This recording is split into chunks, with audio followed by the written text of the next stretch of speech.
보호자 안전교육에 대해 임재희 한국방역협회 부산지회 차장님께서 강의를 하시겠습니다. 임재희 강사님은 현재 한국방역협회 부산지회 홍보차장으로서 하나방역 부사장이시며 생활방역 전문 강사로서 관공서, 기업, 방송, 매체 등 다양한 활동을 통해 방역 분야의 발전에 기여하십니다. 강사님은 큰 박수로 맞이해 주시기 바랍니다.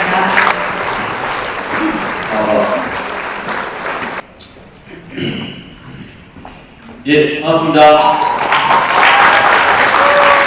현재 한국방역협회 부산지회에서 홍보국 차장을 맡고 있는 임재의라고 합니다. 작년 이맘때 여기서 안전교육을 했었는데 1년 지나서 다시 이제 하게 된 감회가 좀 새롭네요. 10분 쉬는 시간 있었잖아요. 10분 쉬는 시간을 뺀 만큼 20분 빨리 맞춰드리겠습니다. 예, 그래서 오늘 준비한 내용은 작년에는 조금 변경을 조금 했어요. 기본적으로 안전하고 약품에 대해서 설명하는 건 똑같지만 제가 작년에 여기서 강의를 한 이후로 뭐 영도 지역 자활센터나 영도 보건소 이런 이제 보건소 중에서 이제 강의 요청이 들어와서 이 공간에서는 사실 질문받기가 좀 힘들어요. 주어진 시간이 짧기 때문에. 근데 보건소로 직접 가서 강의를 진행을 하니까 좀 충격적인 사실을 하나 알았는데 보건소에서 실질적으로 지금 사용하는 약품이 대부분 한 개입니다. 많이 쓰는 보건소 한 2개 정도 쓰더라고요. 그러면은 사실 모기만 퇴치하더라도 모기 유충하고 성충하고 퇴치하는 약자가 사실 달라요. 정확하게 방제가 잘 이루어지지 않고 있는 거고 앞서 설명했었던 것 중에서 연구학자로 아직까지 쓰고 있는 보건소들도 제법 있습니다. 대부분은 이제 분무나 연무로 변경이 됐는데 이 내용에 대해서도 제가 들어가서 좀 짚고 넘어가도록 할게요.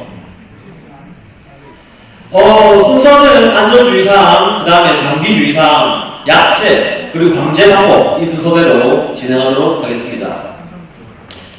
맨 처음은 안전주의사항인데 가장 중요한 게 안전이겠죠. 실수하시는 부분들이 안전에서 조금 드러나는데 일단 기본적으로 독성이라고 하면은 2가지 독성이 있습니다. 여기 보시는 경구 독성과 경비 독성이 있어요. 간단하게 설명드리면 경구 독성 같은 경우에는 입에 들어갔을 때 해가 되는 거고 경비 독성에는 피부에 접촉만 해도 해가 되는 거예요. 경구 독성은 사실은 크게 위험하지 않습니다. 먹지 않는 이상 괜찮기 때문에. 근데 경비 독성의 작업을 진행하게 되면 반드시 보호복, 고글, 마스크 혹은 방독면을 정확하게 착용하시고 진행하셔야 돼요. 다른 거는 크게 제가 설명을 많이 안 드리는데 안전주의사항 설명드릴 때 어지럽거나 메스껍거나 눈이 따갑거나 이러면 바로 최대한 밖으로 나와서 맑은 공기를 바로 마셔야 됩니다. 그리고 충분히 휴식을 취하고 수분 섭취를 했는데도 어지럽거나 구토 증상이 있으면 병원으로 가셔야 돼요. 방역이 필요하면 방역 전문가를 찾듯이 아프면 병원 단계에 맞죠, 당연히. 한 가지 이제 좀 주의해야 될 것은 다른 부분은 괜찮은데 눈, 망막의 위험도가 좀 높아요. 그래서 만약에 눈이 계속 따갑다 이러면은 눈 쪽에 절대 손을 대시면 안 되고 흐르는 물로 씻어내시고 그 다음에 또 따가우면 병원에 가셔야 됩니다. 그래서 요 사항들만 잘 지켜주셔도 안전으로도 충분히 도움이 많이 되실 거예요. 자, 그리고 금지약품에 대해 설명을 좀 드릴 텐데 대표적인 금지약품은 이제 DDT라 해서 고엽제가 있습니다. 실질적으로 이게 예전에는 이제 전쟁할 때도 많이 썼던 이런 약품인데 그냥 그때는 해로운 줄 모르고 모기 같은 거 방지할 때 사람 몸에도 다 뿌리고 그랬어요, DDT를. 그런데 나중에 알고 보니까 발암물질로 이게 추측이 돼서 저희가 지금은 2급 발암물질 안에 규정을 해드렸고 국내에서는 1972년부터는 못쓰게 지금 하고 있습니다. 그래서 고엽제는 효과는 좋지만 사람한테 더 해롭기 때문에 절대로 쓰시면 안 되고요. 한 가지 정도만 더 또 얘기를 해드리면 제가 한 초등학교 다닐 때 시절만 해도 우리나라에서는 그 장롱 같은데 좀약을 많이 썼어요. 나프탈렌이라고. 좀약이 실제로 종합 효과가 엄청 좋습니다. 근데 이게 왜 금지가 됐냐면 좀약이 나프탈렌도 2급 발암물질로 밝혀져서 사실 어떻게 보면 좀약이 더 해로운 이제 이런 경우가 생긴 거죠. 그래서 아예 지금은 나프탈렌은 다 금지가 됐습니다. 저희가 이제 이런 작업을 할 때 항상 요거 주의를 해야 되는데 이 주의를 안 하면 발생하는 사례들이 여러 가지가 있는데 뉴스에서 크게 소개된 것들 3가지 정도만 얘기를 해드리면 2003년도에 있었던 의정부 집단 의류 폐사 사건, 약물을 잘못 써서 그렇죠. 그리고 16년도 뉴스에 많이 나왔던 가습기 살균제 사건. 사실 이 뉴스에 보도가 되기 10년이지 12년, 13년부터 계속 피해가 무조건 많이 됐었어요. 그래서 16년에 빵 터졌다고 보시면 됩니다. 그리고 여기서 17년에 나왔던 이 달걀 가루 같은 경우에는 말 그대로 달걀을 이렇게 들어가는 거잖아요. 그냥 독성이 약한 거였어요, 사실 저거는. 경구 독성의 약품으로 피프로닐이라고 이런 바퀴벌레 같은 거 죽였을 때 많이 쓰는 약인데 저것들이 달걀에서 이제 검출이 된 바람에 뉴스에서 많이 문제가 됐었죠. 그래서 항상 약품을 사용하실 때는 주의사항을 잘 지키셔서 사용을 하셔야 됩니다.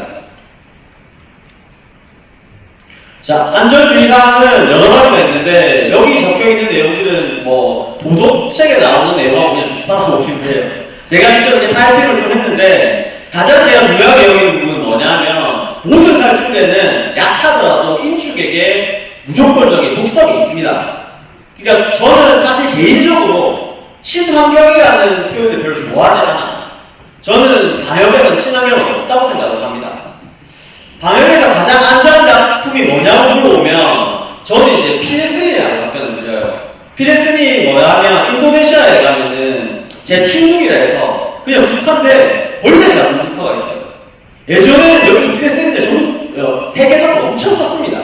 근데 2차 세계대전 때 이제 일본하고 인도네시아하고 싸우면서 인도네시아의 제충국들이 많이 죽었어요.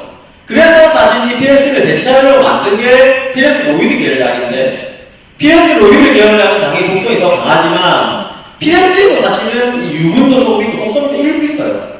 하지만 친환경이라고 얘기를 많이 하죠. 저는 저독성이라고 표현을 하라고 얘기를 합니다.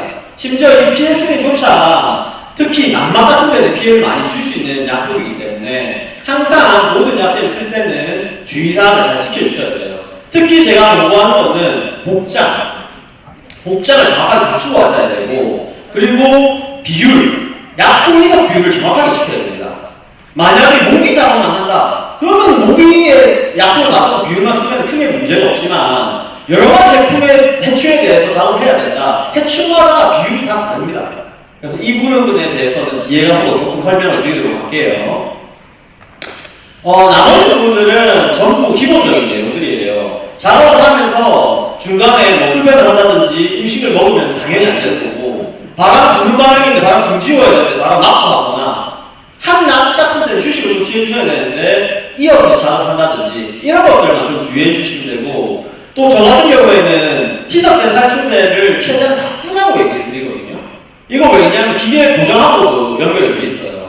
이 살충제를 비율을 진하게 하면 앞에 노즐이나 이 부분이 녹는 경우도 있고 실제로 피해를 가는 경우도 있어서 되도록이면 그 작업을 맞는 양만큼만 쓰는 게 베스트고 혹시라도 약이 조금 남았으면 현장에서 구성줄 때도 조금 약을 더 뿌리시면 됩니다. 최대한 다 뿌리고 다 쓰시는 걸 추천드립니다. 다음은 장비 주의사항입니다. 장비 주의사항은 한눈에 볼 수 있게 이렇게 쫙 제가 이제 뽑아놨는데 이 자료로 사실 이제 최근에는 질병관리청이나 이런 데 들어가면 잘 나와 있거든요. 그래서 잘 안 들어가서 그렇지 이런 자료들이 많이 나와 있습니다. 참고하시면 되고 넘어가면서 세부적으로 설명을 좀 드릴게요. 가장 먼저는 보호복에 대해서 설명을 좀 드리겠습니다. 보호복이 사실 등급이 있어요. 미국에서는 뭐 3타입, 4타입 이렇게 표현을 많이 하는데 국내에서는 3형식, 4형식 이렇게 표현을 합니다. 3형식 같은 경우에는 액상이 차단이 됩니다. 4형식 같은 경우에는 분무가 차단이 돼요. 그럼 저희가 작업하면서 안전을 확보하려면 최소 4형식 이상 된 보호복을 사용해야 된다는 얘기죠. 근데 코로나19 때 작업하는 거 보면 5형식이라든지 일회용 이런 보호복들을 많이 쓰셨어요. 사실 실질적으로 피해가 갈 수 있습니다. 충분히. 그래서 가능하면 4형식 이상의 보호복을 쓰는 것을 추천을 드립니다. 그리고 보호복에 이제 어떤 재질로 되어 있는가 사실 좀 중요한데 많이 쓰는 재질들이 보통 고무, 합성 고무. 그리고 여기 나와 있는 다른 것들도 많이 쓰는데 그 저희 폴리로 되어 있는 소재로 되어 있는 이런 것들을 많이 쓰거든요. 그런 것들에 대한 방독 마스크를 쓰는 것이 가장 효과가 좋습니다. 보호복은 그렇습니다. 여기 보시면 PVC라는 재질이 있는데 이거 같은 경우에는 아까 말했던 이런 폴리 재질이 한 50% 이상 들어있는 플라스틱 소재라고 보면 되거든요. 그래서 이런 PVC 같은 경우에는 저희 방독 이런 마스크 꼭 아니더라도 장비들 보호복 그리고 이 기계 같은 거에서도 많이 쓰입니다. 그래서 이런 안전 장비를 정확하게 착용하고 작업을 진행하시는 게 좋습니다.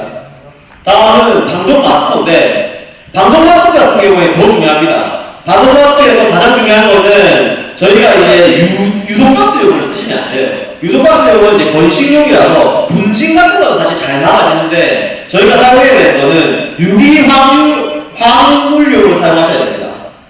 유기화합물용을 사용하셔야지 정확하게 필터가 걸러지기 때문에 작업자 안전을 확보할 수 있어요. 실제로 저도 직원 중에 한 명이 이 필터를 아끼려고 한 10회에서 20회 정도 필터를 안 갈고 계속 쓴 직원이 있었어요. 그 어떻게 됐냐면은 필터를 뚫고 약품이 사람 얼굴 안으로 들어왔습니다. 실제로 완전 괴물처럼 얼굴이 다 뒤집어졌어요. 그때 제가 정말 깜짝 놀랐어요. 이게 만약에 안 돌아오면 어떡하나 이런 걱정을 많이 했습니다. 다행히 연도를 이제 병원에서 처방을 받고 한 일주일 정도 받으니까 얼굴이 돌아왔었는데 그만큼 필터를 제때 갈고 정확한 이런 방독 마스크를 쓰는 게 중요합니다. 그리고 경우에 따라서는 방진 마스크를 사용하는 경우도 많아요. 근데 방진 마스크는 일회용으로 절대 쓰시면 안 돼요. 일회용 방진 마스크 쓰시면 약품이 안으로 들어옵니다.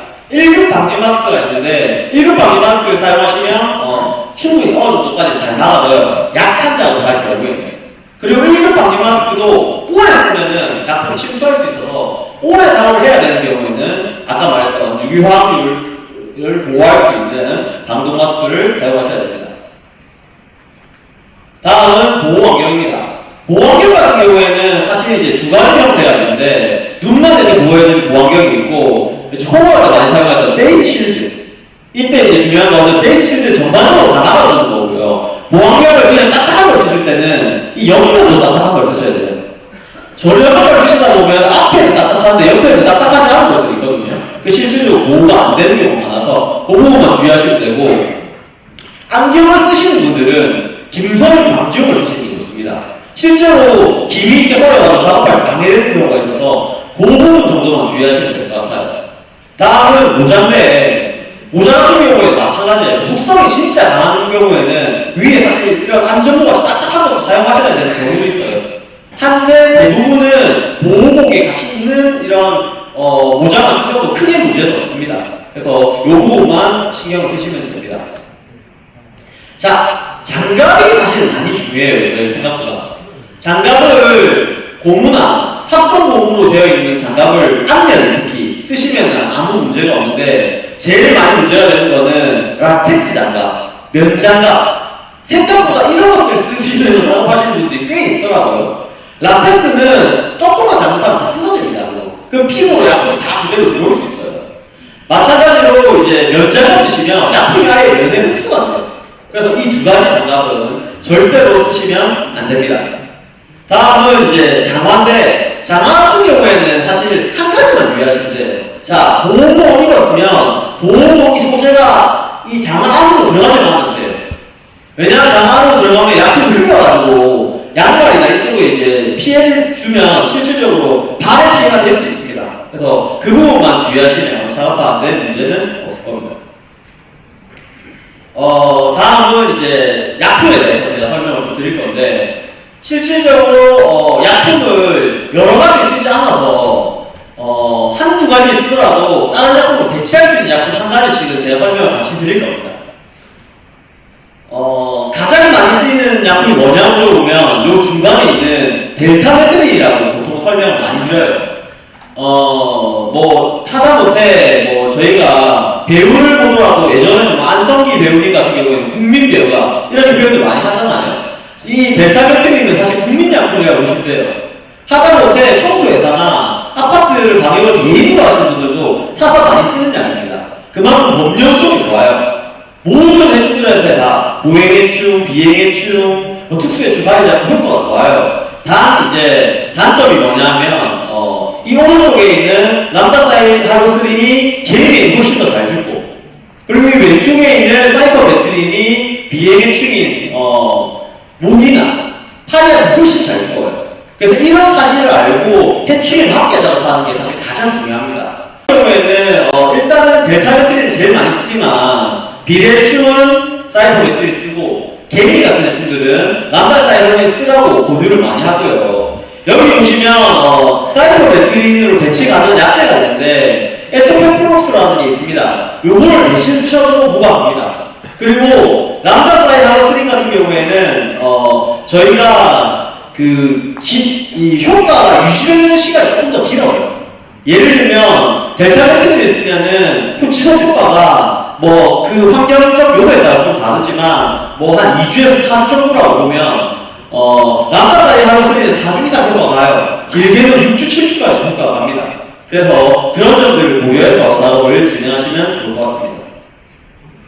다음은 가루살충제인데, 가루살충제에서 가장 많이 쓰이는 성분이 사이클로트린입니다. 조금 이제 가루살충제 쓰실 때는 주의해야 할 사항들이 있어요. 어떤 사항을 주의해야 되면 비 오는 날이나 이럴 때 절대 작업을 하시면 안 돼요. 그리고 작업하실 때 양도 적정량으로 사용해야 됩니다. 한 1m 기준에서 보통 한 30g 정도 사용하시면 되고, 벽면 같은 데 작업할 때는 한 20g만 작업해도 충분합니다. 바람이 많이 불어도 애로사항이 있고 비가 와도 애로사항이 있어서 보통 일반적인 작업을 할 때는 저는 횟수를 지정을 해줘요. 이 작업은 2회 정도 충분할 것 같습니다. 이 작업은 3회까지도 작업 필요할 것 같습니다. 그런데 저는 이제 가루살충제 작업할 때는 횟수를 정확하게 지정해주지 않습니다. 뭐 최소 짧게는 3회에서 길게는 5회까지 갈 수 있으면 이렇게 설명을 드리거든요. 그래서 이 내용은 비가 오면 변경될 수도 있고 이런 부분까지 감안해서 작업을 해야 된다는 점을 설명을 드릴게요. 그리고 아까 말했던 주의사항이 이런 가루 작업할 때 더 중요합니다. 꼭 보호복을 잘 입고 해야지 가루 때문에 피해를 입지 않고 작업 끝나고 나면은 손 씻고 이런 부분도 정말 중요합니다. 다음은 구연산입니다.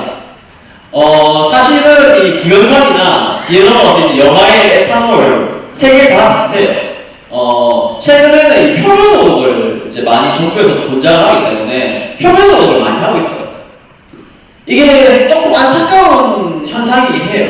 표면소독이 당연히 효과가 훨씬 더 좋지만 공간 살균 하는 것도 사실 효과가 있습니다. 고려대학교에서 이제 효과가 있다고 증명이 났는데 사실 이 작업자의 부주의로 인해가지고 못하게 됐어요. 서울 쪽에서 지하철역에서 이 방역하시는 분이 사람이 있는데 공간 살균을 하다가 그 지하철에 마침 JTBC 기자가 타고 있었어요. 그 바람에 이제 사실은 그게 이제 공론화가 되면서 지금은 공간 살균을 못하게 됐어요. 그래서 공간 살균을 안 하는 대신에 이렇게 접촉방역을 하기 때문에 접촉방역의 주의사항을 몇 가지 설명을 드리겠습니다. 일단 구연산이나 염화열 같은 걸로 작업을 하게 되면 염화열은 참고로 코로나 소독 때 제일 많이 썼던 약물입니다. 충분히 이렇게 잘 적신 이 부직포나 마른 수도 같은 걸로 닦아주셔야 되는데, 원래 FM은 어떻게 해야 되냐면 통을 하기 위해서 통 안에다가 약품을 충분히 놔둔 다음에 거기서 충분히 적시고 물기를 짠 다음에 닦는 게 FM이에요. 그리고 폐기물통을 한 개 더 놔둬서 폐기물통에는 다 쓰고 나면 한 번 쓰면 버려야 됩니다. 바로바로. 그런데 제가 현장에 나가보니까 한 100군데 방역 회사가 있거나 아니면은 이 방역 하시는 분들을 보면 한 95명 이상은 그냥 분무기를 들고 다니면서 작업을 하더라고요. 그래서 분무기를 뿌리면 드리는 효과가 절대로 생길 수가 없어요. 그래서 굳이 분무기를 쓰실까 하시면 방법이 있죠. 이 부직포를 놔둬놓고 분무기를 엄청 뿌려서 충분히 적시면 됩니다. 충분히 적신 상태에서 접촉 방역을 하시면 되는데, 이때 주의할 사항이 한 개 있어요. 뭐냐면 집에서 청소하실 때 닦으면 절대 안 됩니다. 한 번 닦았으면 다시 돌아오시면 안 돼요. 그냥 묻힌다고 생각하셔야 돼요. 이렇게 테이블 위를 일단 일자로 치면 이렇게 한번 갔다가 지그재그로 갔던지 한 번에 일자로 쭉 밀던지 한 번 닦은 부분은 다시 닦지 않습니다. 그리고 구석구석 다 할 필요 없어요. 만약에 여기에 확진자가 예전처럼 막 많이 왔다고 해서 코로나 표면소독 해달라 이렇게 의뢰가 들어왔다고 가정하면 아 이거 언제 닦았지 이러면서 막 천장까지 닦고 이런 분들을 봤는데 사람이 발로 이렇게 지나가는 공간 그리고 손으로 만질 수 있는 곳 주변으로 하면 됩니다. 대표적으로 보면 뭐 스위치 그 다음에 뭐 이렇게 키보드 뭐 문 손잡이 뭐 이런 데를 잘 닦아야겠죠. 그래서 그렇게 작업하시면 충분히 효과를 볼 수 있습니다. 그리고 여과일이나 구연산 같은 경우에는 사실은 닦고 나서도 속성이 조금 남아있어서 10분에서 15분을 기다렸다가 마른 걸레로 한 번 더 닦아주셔야 돼요. 그래야지 안전성이 확보가 됩니다. 단 여기 있는 에탄올 같은 경우에는 증발되기 때문에 10분, 15분 후에 다시 안 닦아도 돼요. 그래서 사실 시간적인 효율을 위해서 에탄올을 사용하는 데도 많습니다. 다음은 이제 G를 대체하는 주서제에 대해서 설명을 좀 드릴 건데 G 같은 경우에는 조금 이제 작업 난이도가 많이 높아요. 짧게만 설명을 조금 드리면 보통 G들이 시력이 좀 안 좋고 이렇게 수염이 조금 나 있는데 그 수염을 벽면에 붙여가지고 이렇게 다닙니다. 그래서 저희가 G약을 볼 때는 반드시 이런 중앙에 놓는 게 아니고 벽면에 놓게 되어 있어요. G들은 대부분 이제 혈액 응고제를 많이 사용하는데 혈액 응고제 원리가 뭐냐면 이 피를 묽게 만들고 산소의 호흡을 떨어뜨려서 산소가 부족하니까 안에서 안 죽고 밖에서 나와서 죽게 만드는 거예요. 만약에 G가 안에서 죽었다 그러면 문제가 많이 발생합니다. G의 이 단백질이 많거든요, 몸안에. 그러면 완전히 마르기 전에 이런 뭐 동굴표범벌레 같은 이런 벌레들이 G를 이렇게 사체를 많이 먹어요. 그럼 2차적으로 다른 벌레에 대해서 꼭 피해를 보기 때문에 이런 혈액 응고제로 작업하는 게 좋은데 물론 100% 밖에 나가서 죽진 않아요. 사람도 이제 건강한 사람이 있고 약한 사람이 있듯이 건강이 약하거나 병든지 같은 경우에는 미쳐 밖으로 나오기 전에 안에서 죽을 수도 있습니다. 그래서 만약에 작업하게 되면 이 부분에 대해서 반드시 공지를 해주셔야 됩니다. 그래서 제일 많이 쓰는 거는 이제 가루약을, 산재를 제일 많이 쓰는데 이 산재가 일반적인 고형제들보다는 약 10배 가까이 효과가 좋아요. 일반적으로 사람들이 많이 착각하는 게 쥐가 많이 더럽다 이미지 때문에 그런데 사실은 이제 해충들 중에서는 굳이 뽑자면 좀 깨끗한 쪽에 속해요. 음식도 신선하고 먹고 집에 들어가기 전에도 몸을 이렇게 핥고 들어갑니다. 먼지를 제거하면서.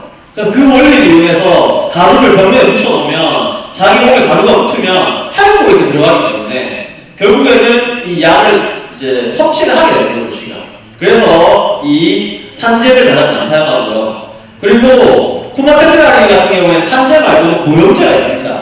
고형제 같은 경우에는 보통 제형식으로 동그랗게 크게 돼 있는데 플라스틱 통 같은 거에 벽면에다가 끝끝에 놔두면 쥐들이 많이 긁어먹어요. 그래서 그렇게 작업을 많이 하게 되고 마지막으로 여기 보면은 플루코마페이라고 해서 알약처럼 이게 펠렛 형태로 이제 작업하는 게 있는데 보통은 천장 같은데 구멍 있는 데를 찾아가지고 내시경 카메라를 넣어서 봅니다. 이렇게 쥐의 분변이 있는지 그러면 이 크기 형태를 봤을 때 어떤 집인지 시궁지인지 동양집인지 이런 걸 파악해서 이 구석 제일 끝에까지 약을 밀어넣는데 뭐 이게 기계가 없으면 손으로 던져서 넣기도 해요 사실. 근데 저희 같은 경우에는 압축 공기를 통해가지고 이렇게 펌프질하면 구석까지 가는 기계가 있어서 그렇게 사용을 해서 작업을 많이 합니다. 다음은 이제 유충 성장업체입니다. 여기서는 이제 농기하고 관련된 중요한 내용이라서 설명을 조금 하고 제가 요 내용에 대해서 설명을 드릴게요. 유충, 성충 이게 어떻게 되는 과정에 따라서 작업 내용이 완전히 달라집니다. 저 같은 경우에는 가장 중요하게 생각하는 부분 중에 한 개가 유충 성장업체인데 왜 그러냐면 해충에 따라서 유충에서 번데기를 거쳐가지고 성충이 되는 것도 있고 아니면 유충에서 바로 험을 벗어서 그대로 성충이 되는 경우도 있어요. 자, 이거에 대해서 설명을 드리면 보통 학창 시절에 한 번씩 다 배우긴 합니다. 완전 변태, 불완전 변태라고 하죠. 해충으로 비유를 해서 간단히 설명드리면 모기의 유충 같은 경우에는 장구벌레예요. 장구벌레가 번데기가 됐다가 모기가 되고 자, 파리 같은 경우에는 구더기가 번데기가 됐다가 파리가 됩니다. 근데 이 개념이 왜 중요하냐면 구더기 죽이는 약하고 파리 죽이는 약이 다릅니다. 장구벌레를 죽이는 약하고 모기를 죽이는 약이 달라요. 그래서 완전 병제라는 해충들 같은 경우에는 약품이 두 가지가 들어가야 되죠. 그만큼 죽이기가 더 까다로워진다는 얘기입니다. 그래서 오히려 바퀴벌레 같은 경우에는 그냥 호흡만 계속 5번 정도 뻗어서 이제 유충이 바로 성충이 돼요. 그래서 바퀴벌레 같은 경우에 죽이기 훨씬 더 편해요. 그래서 저희는 이런 불안전 결대를 하는 해충들 같은 경우에는 그래서 유충이라는 표현보다는 약충이라는 표현을 더 많이 씁니다. 약충이 모양 그대로 성충이 되기 때문에. 그래서 그것 때문에 유충 성장 억제제가 중요하고 모기 같은 경우에는 결국 두 가지 방법으로 대처해야 된다는 거죠. 아까 앞서도 설명이 좀 됐었는데 모기는 유충 한 마리를 죽이면 보통은 성충 한 150마리에서 600마리 죽이는 거하고 같은 효과를 보는데 그러니까 평균값으로 봤을 때는 한 300마리 정도 그냥 죽인 거하고 비슷한 효과를 보면 됩니다. 그만큼 유충을 억제하는 게 많이 중요하죠. 약품 같은 경우에는 가장 대표적으로 쓰는 게 이제 테메포스인데 테메포스는 두 가지로 되어 있습니다. 포 형태로 되어 있는 게 있고 액체 형태로 되어 있는 게 있어요. 액체 형태로 되어 있는 거는 직접 분무하기도 하고 정화도에 투약하기도 하고 변기에 투약하기도 다양하게 많이 쓰이고 포 형태로 되어 있는 거는 일치에 있는 변기에 많이 씁니다. 포 형태로. 예전에는 녹차팩만한 크기가 많았어서 그냥 그대로 그냥 물 내리시면 됐는데 최근 같은 경우에는 그게 이제 크게 많이 나와서 크게 나온 것 같은 경우에는 살짝 뜯어서 가루를 이렇게 뿌려버리는 형태로 내려버리셔도 됩니다. 그렇게 쓰시면 충분히 효과를 볼 수 있고요. 아까 제가 대체하는 약품들을 조금 설명드린다고 했으니까 디플로펜주론이라는 약이 있는데 이 약 같은 경우에는 조금 덜 쏟아질 정도로 조금 더 독하기 때문에 마찬가지로 액체로서 이제 쓰기에는 엄청 효과가 좋습니다. 이제 장비 교육으로 들어가게 하겠습니다. 장비 같은 경우에는 사실은 이제 장비의 주의사항들만 조금 잘 알고 있으면 크게 위험하거나 그러진 않아요. 이 장비는 어디에 쓰이고 이 장비는 어디에 쓰일지를 좀 정확하게 아셔야 됩니다. 저는 입자 크기로 보통 설명을 많이 드리는데 여기 맨 끝에 보시면 100에서 400 마이크론 이제 자유를 분구할 때 많이 쓰는 거거든요. 분무기 쓸 때.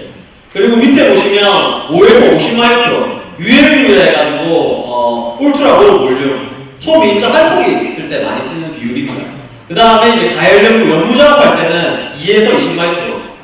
그 연무 작업이 상당히 위험해요. 그래서 이게 평균이 한 10 마이크론 정도 되는데 10 마이크론 정도 됐을 때는 방독 마스크 같은 거 안 쓰시면 호흡 엄청 좋습니다. 그래서 이 부분은 뒤로 가면서 조금 설명을 드리겠습니다.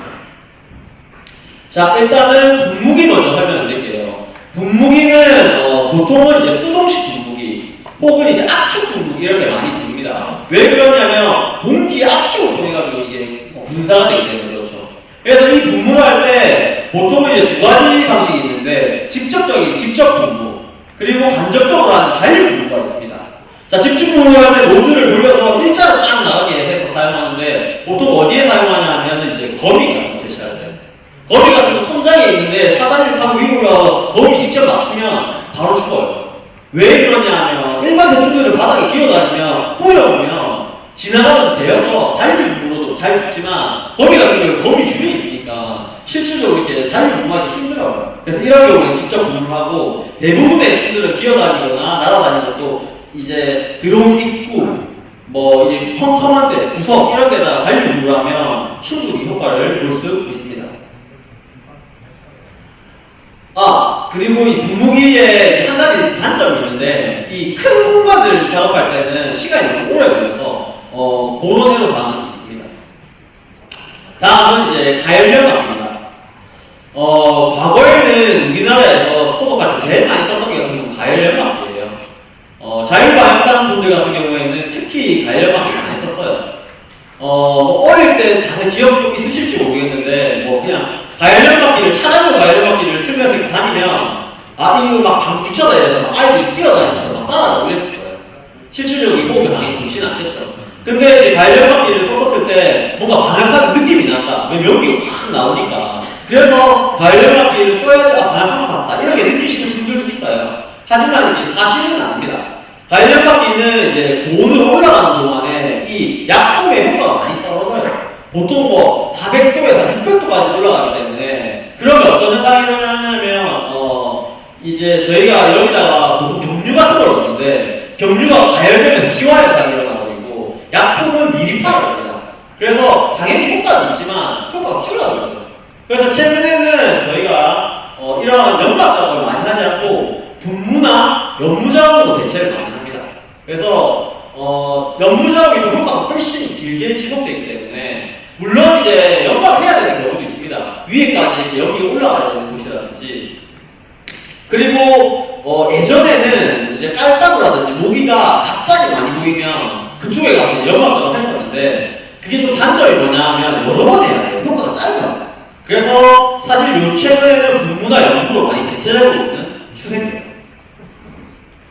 바로 이제 다음 게 이제 ULV라고 아까 말했던 초미립적 살폭인데 국내에서는 그냥 극미량 연무기라고 부르기도 해요. 그래서 이 연무 작업의 장점은 아무래도 경류 같은 걸 안 쓰기 때문에 물하고 약효하고 같이 쓰니까 연막 작업에 비해서는 비용적으로 조금 이제 효과가 있고 특히 이제 아까 전에 열 손실이 안 일어나서 약품의 효과가 더 뛰어나고 지속력이 깁니다. 최근에는 분무 혹은 연무 작업으로 더 많이 하고 있어요. 자율방역단 분들도.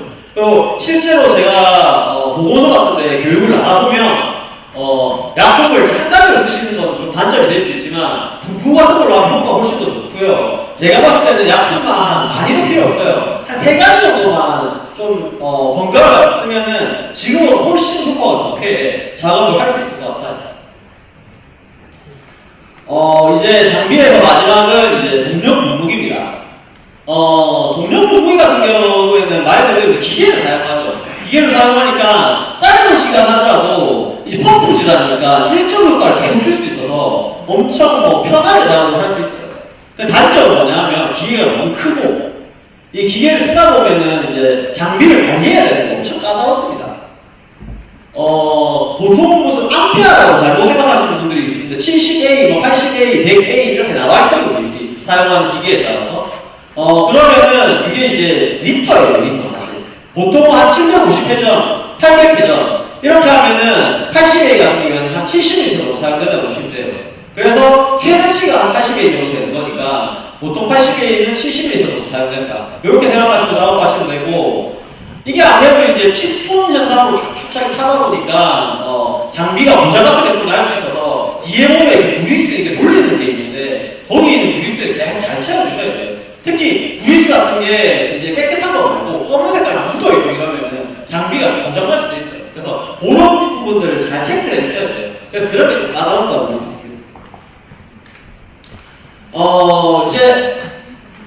이제 마지막으로는 강제 방법에 대해서만 설명을 좀 드릴 텐데 한 10분 정도 남았습니다. 10분 정도 조금만 집중해서 들어주시면 좋을 것 같아요. 자, 강제 방법은 여러 가지가 있는데 가장 대표적인 게 아무래도 해충 방제하고 바이러스 제어겠죠. 코로나 소독 이전에만 해도 바이러스 제어에 대해서 크게 사람들이 관심이 없었어요. 메르스 때도 심지어 이 한국바이오협회에서도 당시에 그 이철 부회장님 정도가 바이러스에 전통하셨고 많이 이렇게 바이러스에 관심이 없었어요. 그래서 저도 이제 바이러스에 대해서 배우려고 여기저기 많이 자문을 구하고 많이 배웠습니다. 이제 코로나 사태 이후로는 이제 국내에 관심이 많이 생겨서 이쪽 바이러스에 정보가 지금 많이 생기는 상황이고 그래서 이 해충 범죄와 바이러스에 대해서 조금 설명을 좀 드릴게요. 해충 방제는 3가지가 있습니다.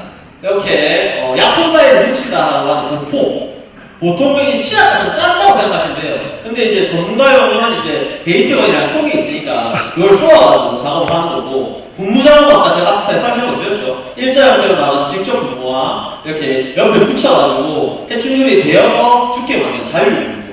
잔류분무 같은 경우에는 뭐 입구나 이런 거 잘 하시는데 한 가지만 주의하시면 됩니다. 너무 문제 얼굴 앞에다 딱 해놓으면 발에 미끌려가지고 사람 다칠 수가 있으니까 그것만 주의하시면 돼요.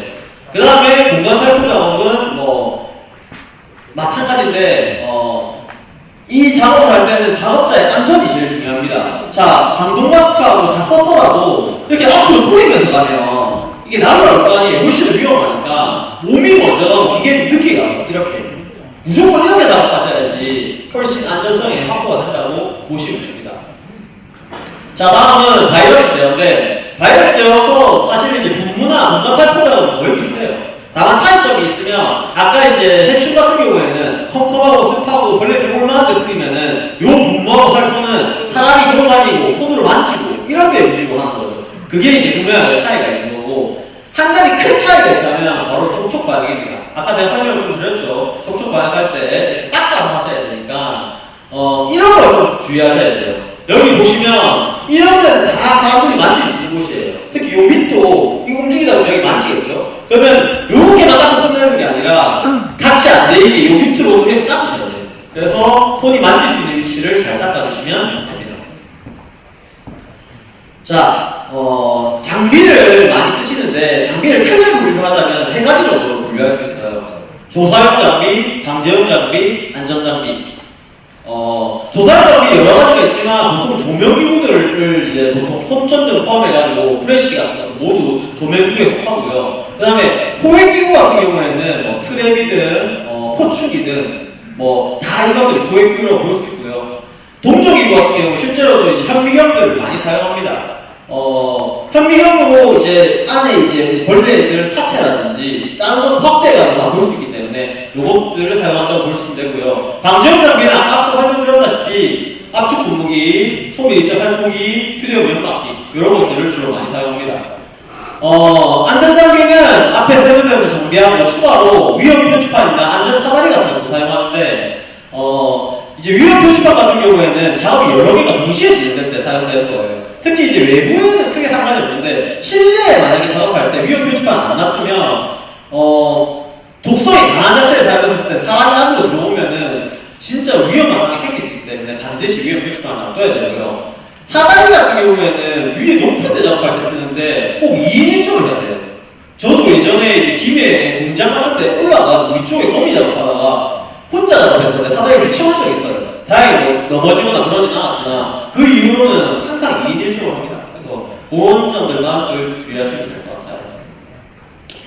방제 방법 같은 경우에는 여러 가지 방제 방법이 있는데 화학적 방제를 다 가장 중요시 여기지만 저는 화학적 방제하고 물리적 방제를 거의 비슷한 비율로 중요하게 여깁니다. 조금 설명을 드리면 물리적 방제 같은 경우에는 청소 포함해서 기구를 사용하는 것들, 접근을 차단하는 것들, 그리고 이제 물리적 자극까지 다 포함이 되어 있습니다.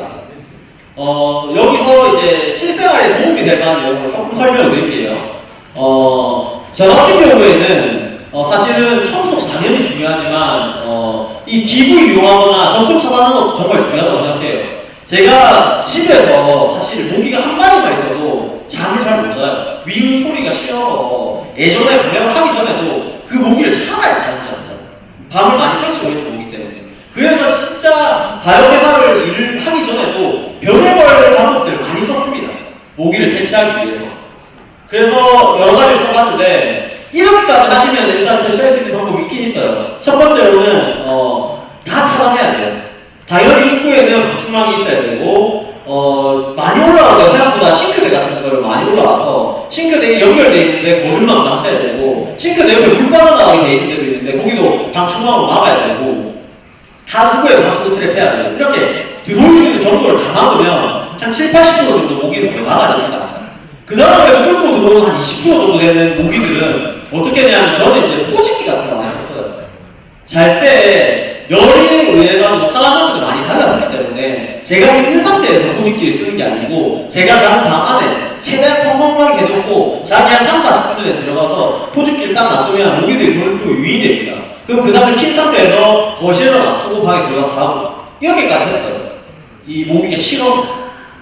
근데 이렇게까지 하기에는 너무 이제 손이 많이 가고 이런 상황이 많으니까 그냥 간단한 방법은 여기 접근 차단법 모기장 치시면 됩니다.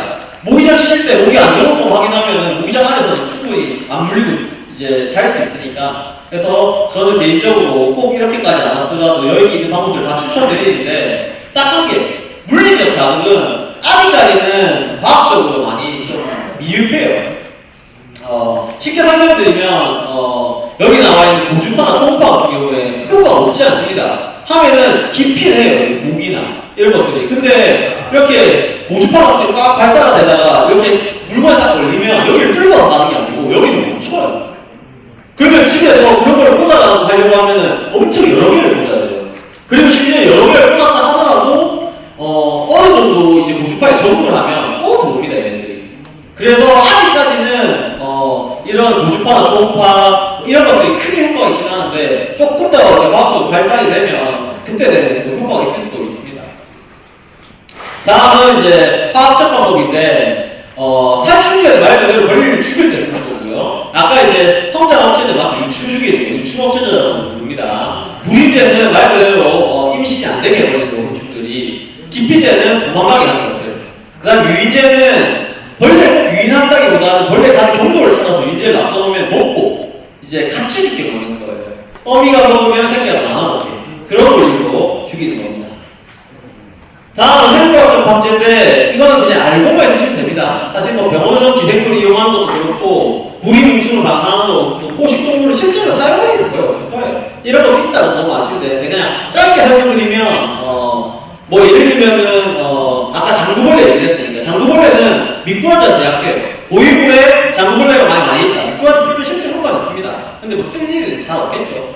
그리고 마찬가지로 뭐 아까 구더기 같은 경우에는 기생벌들의 천적이에요. 기생벌 풀면 또 구더기 먹을 수 있죠.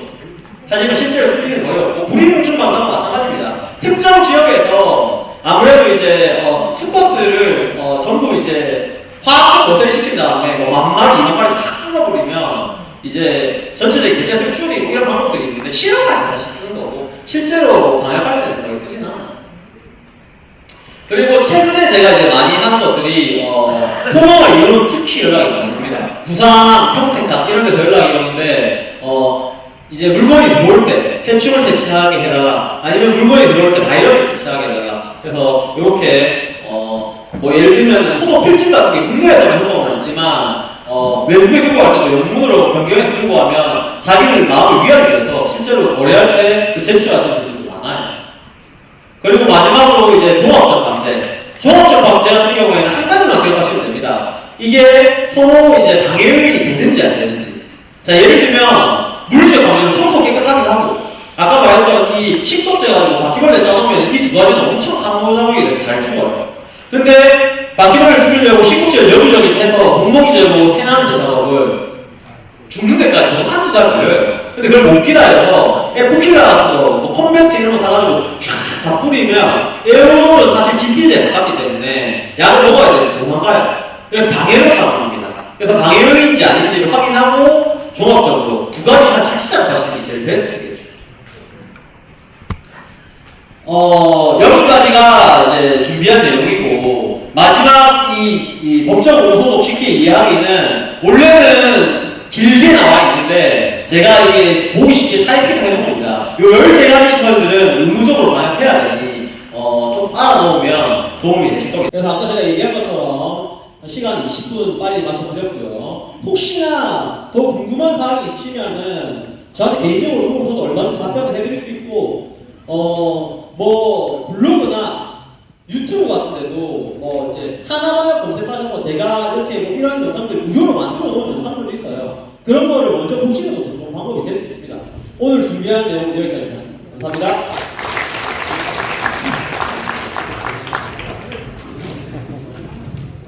좋은 강의를 해주신 강사님께 다시 한번 박수 부탁드립니다. 이제 질의응답 시간인데 강의자분들이 너무 훌륭해서